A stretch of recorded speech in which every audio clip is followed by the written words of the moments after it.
Okay, in this video I'm going to be going over the differences between the Vietnam M17A1 and the Gulf War M17A2.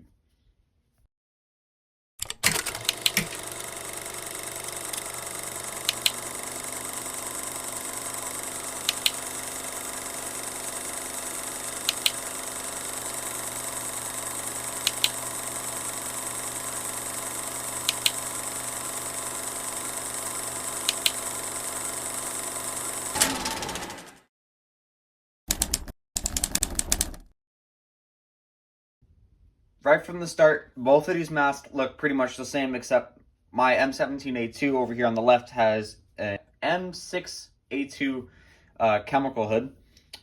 The M17A1 also had a chemical hood. We can see that these covers that go on the exhale valve and the voice diaphragm look pretty much the same, except from this main component here.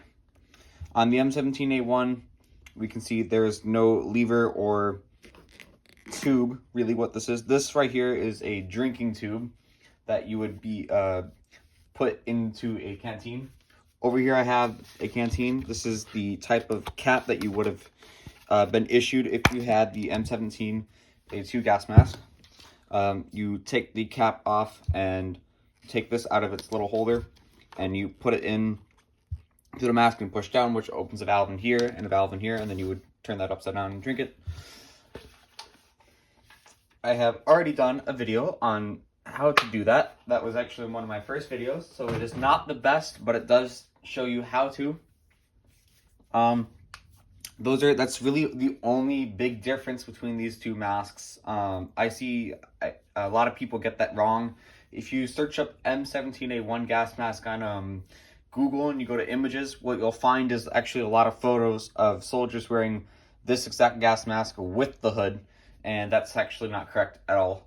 And if you search up M17A2, you get a bunch of photos that don't even look like any of these masks at all, or whatever. But with that being said, that is why I'm making this video, for clarification. So both masks did have these lens outserts. They both have cheek filters, the same shape. Underneath this hood, actually I have a couple videos that I will put right now from previous films. There you can see that both masks look exactly identical, aside from the fact that the M17A2 has a drinking tube and the M17A1 does not. The M17A1 did have a resuscitation tube, which proved to cause sealing issues, so they later removed that because it was also useless. Not as useful as it was intended, and the drinking tube was put in place because it was more useful.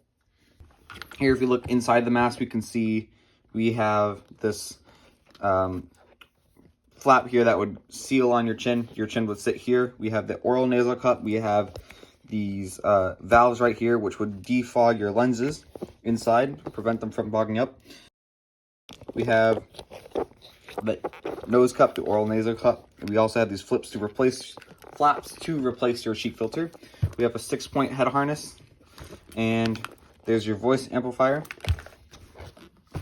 And over here on the M17A2,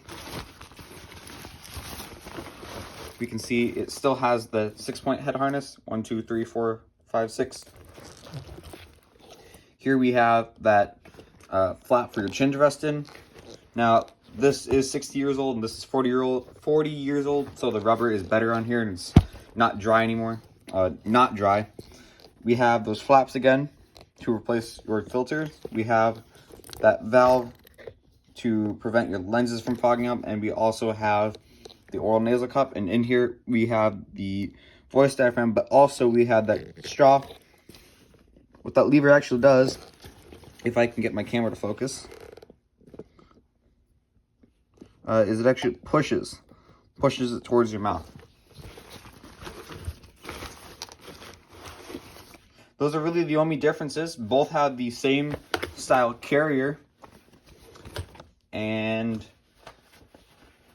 the filters look exactly the same underneath, and also both came with an anti-dim cloth, which is just a cleaning cloth that basically you make wet and then you clean the inside of your mask. If you enjoyed this video, leave a like and subscribe and leave a comment.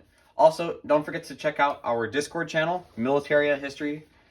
It's in my About section or wherever the links are. Go check it out. If you're interested in Militaria or a collector or a reenactor, make sure to go check it out.